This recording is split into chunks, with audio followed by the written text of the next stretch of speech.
অনুরাগের ছোঁয়া ধারাবাহিকের আজকের পর্বে আমরা দেখতে পাই যে দীপা তার বিজনেসের দায়িত্ব কৃষ্ণকে দেয়। দীপা সূর্য প্ল্যান করে যে তারা আজকে বাইরে কোথাও ডিনার করবে, কারণ তাদের আজকে ডিল ফাইনাল হয়েছে।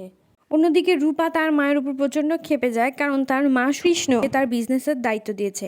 রূপা তখন তার মাকে আড়ালে নিয়ে গিয়ে বলে, মা তুমি কৃষ্ণকে কেন বিজনেসের দায়িত্ব দিলে? তখন দীপা রূপাকে খুব ভালো মতোই বুঝিয়ে দেয় যে এই যুদ্ধে আমাদের প্রত্যেককে একসাথে লড়াই করতে হবে।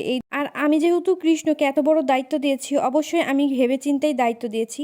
দীপা আরও বলে যে রূপা, যে করে হোক আমাদের সবাইকে একসাথে এই সব কিছু ঠিক করতে হবে, যে করেই হোক। তখন রূপা বুঝতে পারে তার মায়ের কথা। কিছুক্ষণ পর দীপা লাবণ্যর অনাথ আশ্রমে কল করে এবং বলে যে আজকের মেনুতে কি রান্না হয়েছিল। অনাথ আশ্রমের একজন মহিলা বলে যে মাটন এবং কাতলা মাছের কালিয়া। তখন দীপা বলে বাচ্চাদের এবং লাবণ্যর খাবারের যেন কোনো প্রবলেম না হয়। অন্যদিকে আমরা দেখতে পাই কুন্তলা সেনগুপ্ত বাড়িতে যায় এবং সোনার কাছে গিয়ে বলে, সোনা জানো, তোমার বাবা মা অনেক বেশি খুশি, তাদের ডিল ফাইনাল হয়েছে, তারা বাইরে আজকে ডিনার করবে। সোনা অনেক বেশি ক্ষেপে যায়। কুন্তলা তখন বলে, আমি এমন মা কখনোই দেখিনি। দেখেছো তোমার মা কেমন তোমার জীবনটা রংহীন করে সে আবার নতুন নতুন নাটক শুরু করেছে। কুন্তলার সাথে সাথে উর্মিও তার মায়ের নামে সোনার কাছে অনেক খারাপ খারাপ কথা বলতে থাকে। তখন সোনা প্রচণ্ড ক্ষেপে যায় এবং বলতে থাকে, আমি আমার বাবা মাকে কোনোভাবে এক হতে দেব না।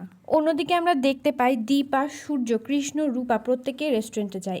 দীপার দিকে অবাক হয়ে সূর্য তাকিয়ে থাকে। কিছুক্ষণ পর অভিনাশ আসে। অভিনাশ একটা কেক নিয়ে আসে আনন্দটা উদযাপন করার জন্য।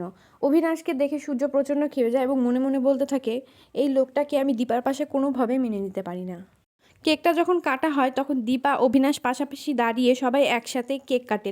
দীপা এবং অভিনাশ দুজনেই সূর্যকে কেকটা কাটার জন্য আসতে বলে, কিন্তু সূর্য আসতে চায় না। সূর্য মনে মনে অনেক বেশি ক্ষেপে যায় দীপা এবং অভিনাশকে পাশাপাশি দেখে এবং মনে মনে ভাবতে থাকে, অভিনাশকে কোনোভাবেই দীপার পাশে মানায় না, দীপার সঙ্গে আমি ইনাকে কোনোভাবেই সহ্য করতে পারছি না। কেকটা কাটার পর অভিনাশ যখন দীপাকে খাইয়ে দেয় তখন সূর্য আরও বেশি ক্ষেপে যায় এবং সূর্যর চোখে মুখে বোঝাই যায় যে সে অভিনাশকে দেখে অনেক বেশি রেগে যাচ্ছে। অন্যদিকে রূপাও কৃষ্ণকে কেক খাওয়াতে যায়। কৃষ্ণ প্রথমে কেকটা খায় না, কিন্তু পরবর্তীতে রূপা যখন আবারও কৃষ্ণর সামনে কেক নিয়ে যায় তখন কৃষ্ণ কেকটা খায় এবং রূপাকেও খাইয়ে দেয়। কেক কেটে খাওয়া দাওয়া করার পর সবাই খাবার অর্ডার করে। ঠিক সে সময় উর্মি ওখানে হাজির হয়।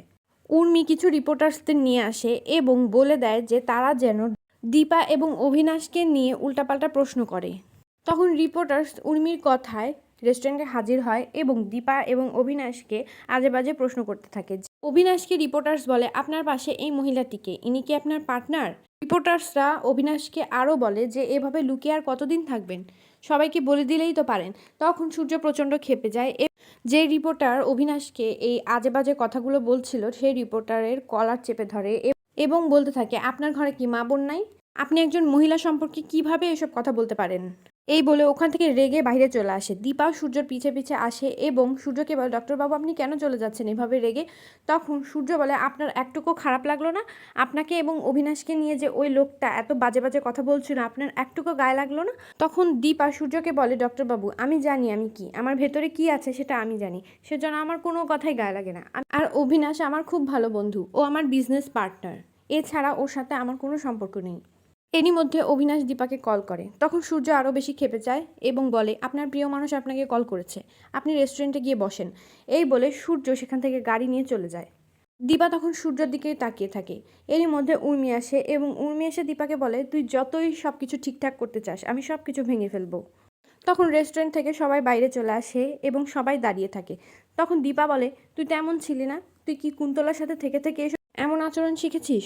তখন কৃষ্ণ বলে, ছি কাকিয়া, তুমি সবকিছু জেনে শুনে কুন্তলার সাথে সাথ দিচ্ছ? তখন অবিনাশ বলে, আপনি যে কত বড় অপরাধ করেছেন এটা যেদিন আমরা প্রমাণ করব সেদিন আপনি বুঝবেন। তখন জয় বলে, কি অপরাধ করেছে উর্মি, কি হয়েছে? তো বন্ধুরা, এই ছিল অনুরাগের ছোঁয়া ধারাবাহিকের আজকের পর্ব। পরবর্তী এপিসোডটি পেতে আমাদের সাথে থাকো। ধন্যবাদ।